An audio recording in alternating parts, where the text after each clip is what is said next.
there, everyone. Welcome back to Ladder, where today, I'm sorry it's a little bit late, and you'll notice because of the fact that I'm recording this in the afternoon, the lighting's a bit different, but today I'm back. I've made some revisions to the circuitry team. You'll notice there's no longer a Comfy. A Comfy's role is now being filled by a Heal Pulse Tapu Fini, which I think is pretty good. It's alright. And I changed it up a bit. So, the Mimikyu, you know, Ghost DMZ, Destiny Bond redirection kind of thing. Oh man, so this is a bit of a problem. Double Ducks is a problem. Also, I apologize if my lighting is a little bit weird.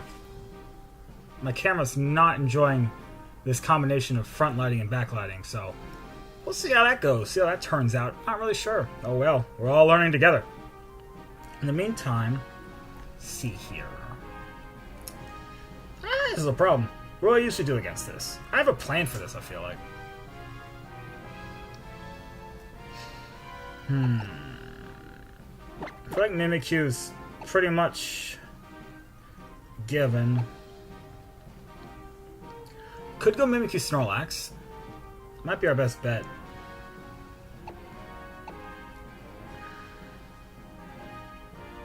Might be our best bet. I think it's a question of one lead. If they go Double Ducks, I gotta leave one thing. If they don't, I gotta do another thing. But I think for best of one especially, you have to assume that Double Ducks is gonna show up, and that you have to respect it, because if you don't, Double Ducks will run right through you. I mean, ask Tommy Kulin. He's I think every major tournament he's gone to this year, or top performance he's had at a big tournament this year, has been with Pelipper Golduck. And there's a reason for it. It's good. It's good. If played by a competent player. I don't know if Double Ducks is really my style of play, but for someone like Tommy, he's very good at sort of like offensive teams, or teams that pressure you to play against what they want to do as opposed to doing what you want to do. That kind of thing. He's very good at that kind of thing. So I think, you know, there's a reason why he's done very well with it. So let's see here. We've got Raphael, Tapu Koko Arcanine. So this is not good. Not good.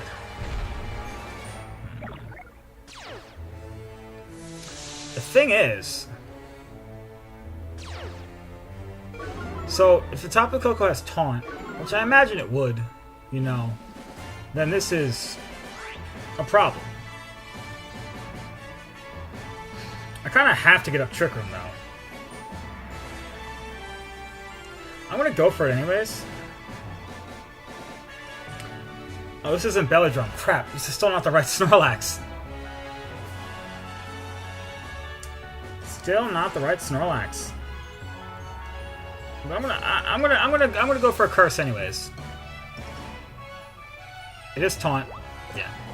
Oh, and the Snorlax. Okay. And Roar? Is that a Roar? Yeah. Okay, so this person had anti-Trick Room deck ready to go.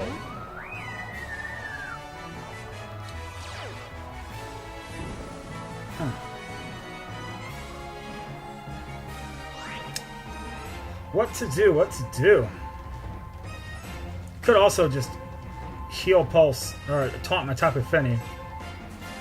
Tapu Fini can take a attack from the Tapu Koko, but I'd like to knock it out right now. In case the Arcanine switches out, I want to go for Muddy Water. I sure hope Muddy Water plus Return takes out the Tapu Koko. I don't think so. So, them leading Arcanine Tapu Koko was risky on their part, but it worked out very well because I don't have a great answer for it with the way that I led. So, is this Pelipper? Oh, it's Kartana. Okay. That's fine too, actually. Thunderbolt. We should be able to take this, and it should proc our berry. Yeah.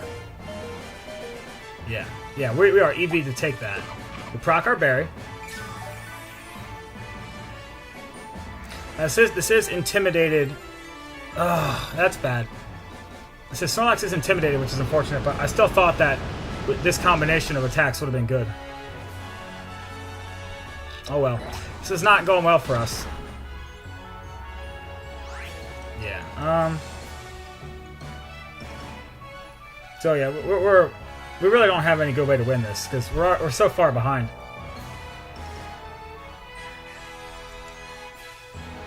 I guess one way we could win this is if we take our Tapu Koko, we don't protect Finny, hoping that they think we protect. That's pretty obvious for me to protect. So hopefully they don't attack Tapu Fini. They could just split attacks here, but I feel like you might want to just double into Snorlax. And I was incorrect. I was incorrect. So protect there would have been fine. Would have been fine. And a Leaf Blade. So they doubled into Tapu Fini actually. So protecting Tapu Fini would have been the play there. Okay, so now Arcanine probably comes back out. Yeah. Arcanine probably comes back out.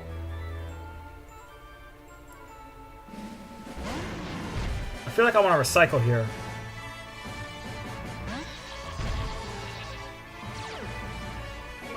Intimidate. So, from the looks of that, I feel like that Kartana is probably Assault Vest. But I still think a Thunderbolt would take it out, wouldn't it? I don't know.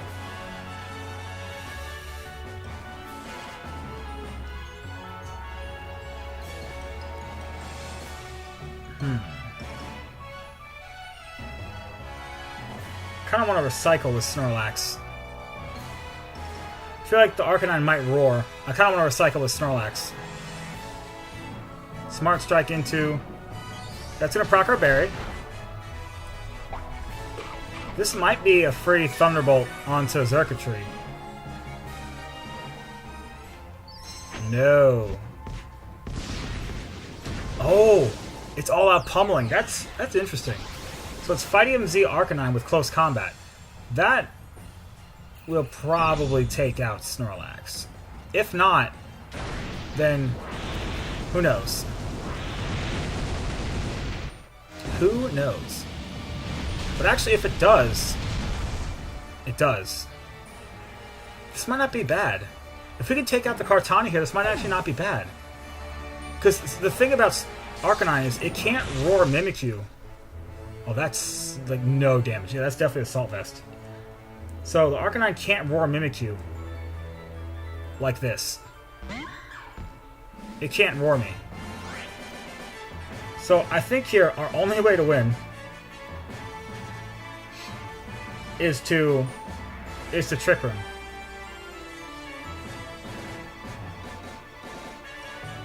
Yeah.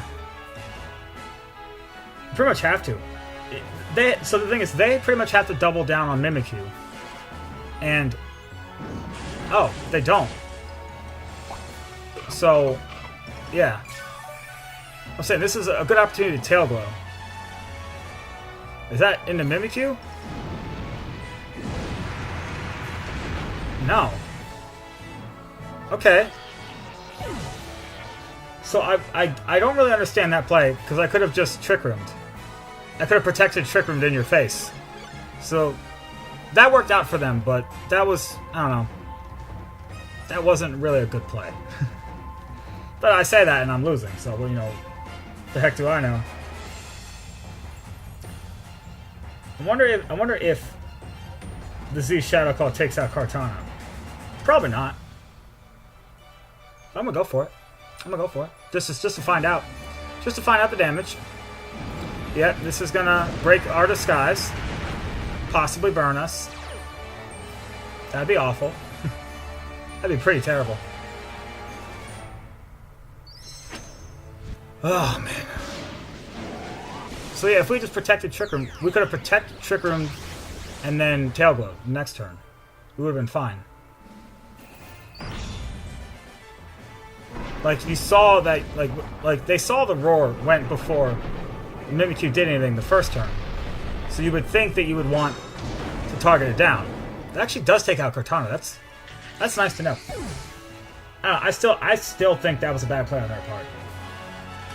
Well, for us, it was the only real play was to just go after the go for the Trick Room Tail Glow. You know, assuming that they would target down Mimikyu, but they didn't. So And we can't protect Mimikyu anyway, so that much doesn't matter. So actually, no, there's no way we can win. There's no way. Pelipper Scalds. Yeah, Mimikyu's not bulky enough to do this. The Flare Blitz is weakened, of course, but that doesn't matter. It's still probably going to knock us out. Yeah, it does. Okay, so there. That turn before last. Let's think about this for a second. First off, the Fight EMZ caught me off guard on Snorlax, so that was props to them. That was cool. But that turn before last, we protect Xurkitree, they trigger him. I already know that the Arcanine's faster, so it can attack Xurkitree. If it does attack Xurkitree, and I Z Destiny Bond, then Kartana's attack would go into Mimikyu, and we would take some damage, get our Citrus Berry back. We'd be at +2, and we'd be at +3. We would get the Tail Glow off with Xurkitree. Then the next turn, Arcanine could probably knock out Mimikyu, and then the question is, the Pelipper has to come in, which means those Flare Blitzes aren't doing much damage, and I think Arcanine would get 3-hit KO'd by, since it wasn't a Recovery Berry, it would get 3-hit KO'd by Dazzling Gleam, and Pelipper would definitely get 2-hit KO'd by Dazzling Gleam. So I think we would have had it. But I don't know if we would have had it if we didn't get the Tail Glow up the turn with Trickery. I guess we would have. But still, if they double into Mimikyu, it gets knocked out anyways. So that, we couldn't allow that to happen for nothing. We had to get something out of that. Unfortunately, we got nothing. Anyways, having Belly Drum Snorlax would be super, super great. I see no Fake Out.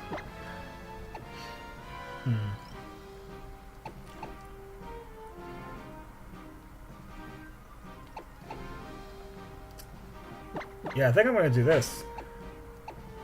Do I want my own Snorlax? I don't know. I definitely want Metagross. Because, surprisingly enough, Metagross actually really helps against the Muck. Because our Steelium Z knocks it out. Tanoko. It's good against Snorlax, because Snorlax can only really high horsepower it. You probably want Tapu Fini. That leaves us a little bit weak to the Gastrodon. I think I'll bring Tapu Fini here. I don't know. I'm still iffy on that one. This person's team has me feeling pretty iffy. So we're going to go into this against Tonks? I guess Tonks? I feel like I want to say Tony, but it's not Tony. Tony. You were challenged by Pokemon trainer Tonks. Alright, Tonks. Let's go. So if this is Garchomp Tapu Koko, Muck Tapu Koko, this is fine.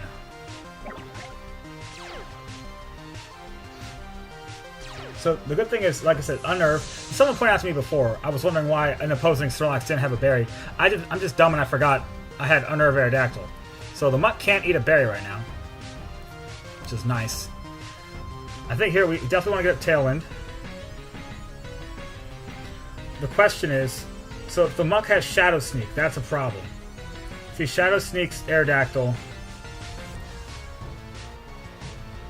I think we get up Tailwind either way. I think we just Tailwind Tail Glow. Because if you double into Aerodactyl, I get Tail Glow. If you double into Xurkitree, I can get Metagross in for free. I'm tempted to protect the Xurkitree, but I'm afraid of Shadow Sneak. Muck protects. Okay. So the only way this could be bad is if they taunt us. Okay, so we win the speed tie, possibly, and discharge. Okay, that's fine. That's so fine. I sure hope Aerodactyl doesn't get paralyzed here. That'd be bad. Don't get paralyzed. Be my friend.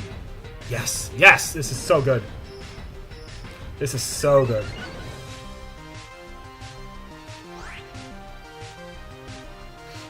So now, We Sky Drop there. They're just protected. And we Thunderbolt. Do we Thunderbolt or do we Dazzling Gleam? I think we Dazzling Gleam to cover a Garchomp switch-in. A Thunderbolt in Electric Terrain actually would knock out Tapu Koko, but I think here we do this in case the Garchomp switches in for Tapu Koko. Shadow Sneak, okay. It did have Shadow Sneak. Does it not have Thunder? It's not. I guess no. We took a lot of damage from this, but we have our berry, which is nice.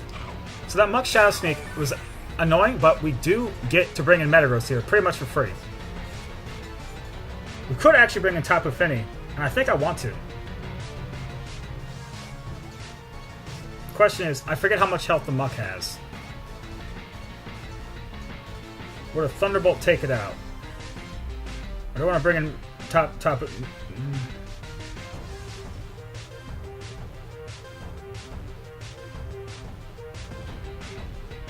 I want to bring in Tapu Fini, yeah, and heal Xurkitree.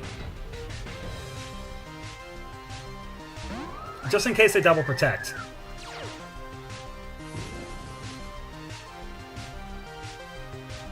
Oh, okay. The Muk is not in Dazzling Gleam range.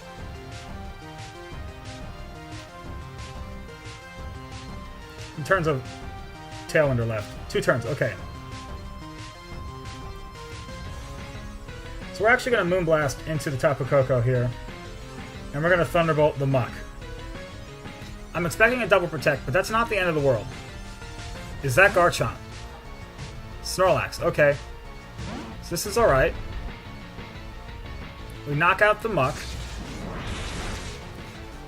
We'll get up to +4 now, so we're doing 3 times as much. This Moonblast will be okay damage. This will do okay damage. The only bad thing is Garchomp could be a problem. It's not. It's Tapu Koko. Okay.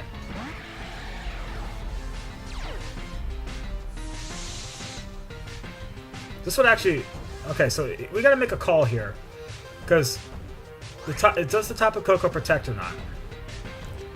I think here, I'm going to heal Pulse Xurkitree, because I think Tapu Koko might protect. But in case it doesn't, I will Dazzling Gleam. Snorlax staying on the field isn't the end of the world. Because it'll still be super slow. So I'm going to go for this. This covers everything that I can think of. Tapu Koko does protect, so we could have Thunderbolted the Snorlax. This is actually nice, though, because this means that a possible Garchomp in the back doesn't get a free switch-in. This Dazzling Gleam should just bring the Snorlax down to... Yeah. Oh, that was a crit, even. Never mind. It does not do as much damage as I thought it does. We are going to heal Pulse ourselves, which is super nice.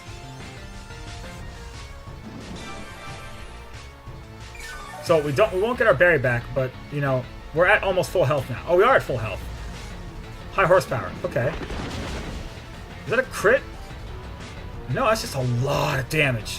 Oh my god.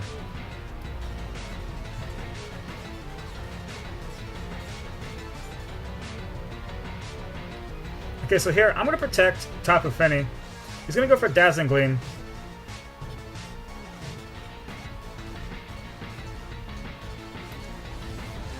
But I'm just going to sacrifice Xurkitree here. If he does Thunderbolt into Tapu Fini, then this is great. Because my Xurkitree protecting is kind of obvious. Yeah, they do go for Dazzling Gleam, but I do have Bullet Punch on Metagross, so this is okay. The Snorlax setting up here. Okay, it uses Curse. Okay, if it actually went for a... If it was Belly Drum, this would have been better. Because we could have knocked it out. So now we have Metagross. A high horsepower on Snorlax would not knock us out, even a +1, I don't think.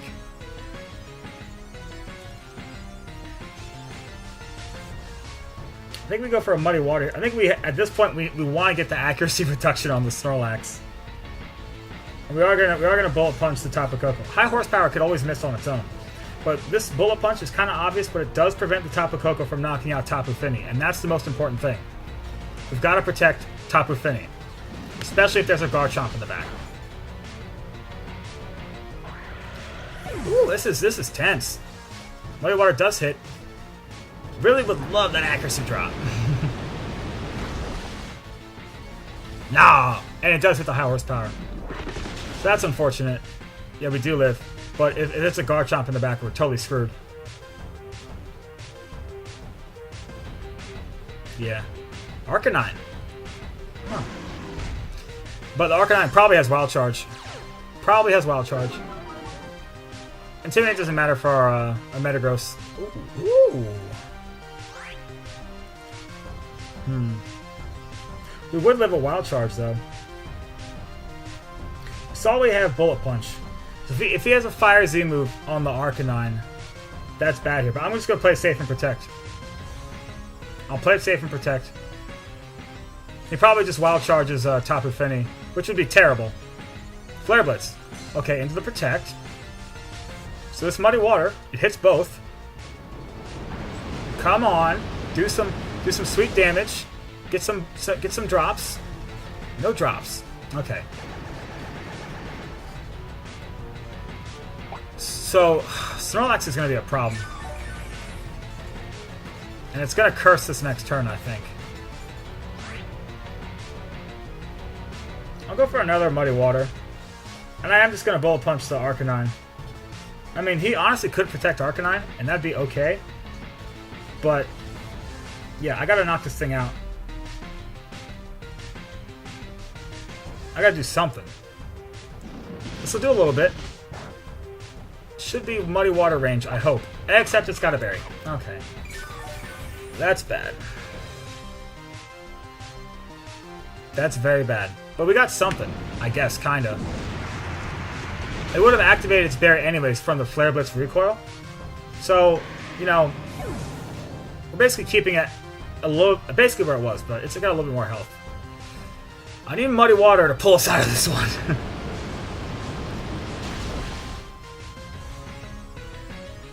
And there's the curse. Okay, so the thing about Snorlax cursing, it's very bad, but it's at +2. Do I think a +2 return will knock out Fini? No. A Flare Blitz will. No, sorry, I said a Wild Charge combo in Electric Terrain would, but it almost looks like that's not going to happen. So if this Arcanine has Wild Charge, which it's got Flare Blitz, so it probably does. Who knows? Who knows? Protect. Okay, that's fine. I was considering protecting there, but I don't want to give the Snorlax a free turn to just curse up.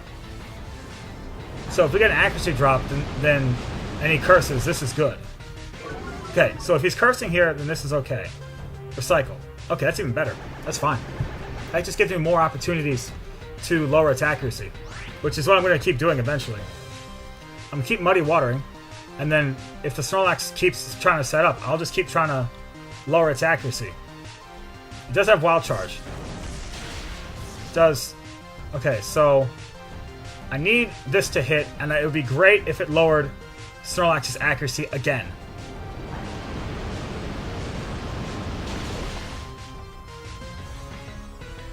Okay, Arcanine goes down. That's nice.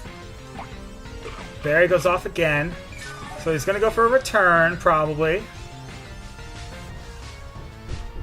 Goes for a curse again. Okay, well that's not very good for us. Ooh, what do we do? What do we do? Bit of pickle. So I don't know. I think at this point we just keep Muddy Watering. Our out here is to just lower its accuracy, while not missing our 85% accurate Muddy Water. That's the play. Okay, recycled again. Alright, I think at this point you probably just go for the attack, knowing that I'm pretty sure Tapu Fini is in range of a +2 return. I think I am. We hit another Muddy Water, just super chill. Is that a crit? No. Frustration. We avoid. Perfect. So this is going to be a drawn-out one, isn't it? This is going to be a drawn-out episode, isn't it? We hit another muddy water. Woo. Okay, so we get another accuracy drop, which is nice. So I guess they could recycle. You see our muddy waters are doing more because it's single target now. And it is a recycle. So this Snorlax is just giving us opportunities to lower its accuracy, which is what I'm going to continue to do. I will probably run out of muddy waters eventually, and then at that point I'll just have to moonblast. I'll have to start moonblasting. But, you know, and the odds are in their favor to beat us at this point. But they are giving us opportunities to lower the accuracy again. And a curse. So basically, they're betting at this point that they're going to get a full attack on curses, because the defense doesn't help them. But they're going to get to max attack with curses, and then bet that they can hit me one time before I can knock them out with like several hits. That's the idea. Ooh, this is a real doozy. Of course, if we crit, you know, that'd be great. Which, there's a good chance of that happening due to the fact that the Snorlax, you know, is just sitting here taking attacks. I'm always going to be faster. The Snorlax is always going to be taking attacks. So, you know what? If you are still here at this point, you're the real MVP. Because I would not blame you for leaving. I'm also very surprised we haven't missed a single muddy water yet. This is the bad thing about Snorlax by itself, though. It's just sitting here. It's just sitting here, you know, getting hit with attack after attack. So anytime you have to spend turns setting up, you're leaving yourself vulnerable to crits, to alternate move effects like paralysis, burn, whatever. It does hit the frustration, so I think it's going to take us out. Yeah, it takes us out. So, good game to Pokemon Trainer Tonks. Lost that one, but it was a valiant effort, and that's all you can really try for, anyways. So, that's going to be it today, guys, for Ladder Up. I'm sorry that one got drawn out. So I really can't control that. That's just kind of what happens when everyone uses Snorlax. I don't know why I have this Snorlax, this cursed Snorlax, and not my Belly Drum Snorlax. It's a mistake on my part. I meant to change that. But, well, what can you do? So, just know that I'm going to use this team probably for maybe another episode or two or whatever. And then I got a fun team that I'm going to bring. It's not perfect at all. I would say it's a gimmick team, kinda, but it's fun, you know. There's a Politoed on it, which is cool. There's a Vaporeon on it, which is super cool. Actually, I was inspired to mess around with Vaporeon online from some comments that were left on me. Somebody, I think it was TJ, left a comment asking if I thought Vaporeon could be useful, and my initial thought was no. But then I tried, and actually, it's got some interesting moves that I want to show off. So hopefully we can do that. But in the meantime, I hope you guys enjoyed. Leave a like down below if you did. And again, comment if on a Pokemon you might want to see or something interesting, because I turned that into something that I'm going to try and bring on the channel. And if you're not already, subscribe so you don't miss any future videos. And I hope to see you back tomorrow for another episode of Ladder Up.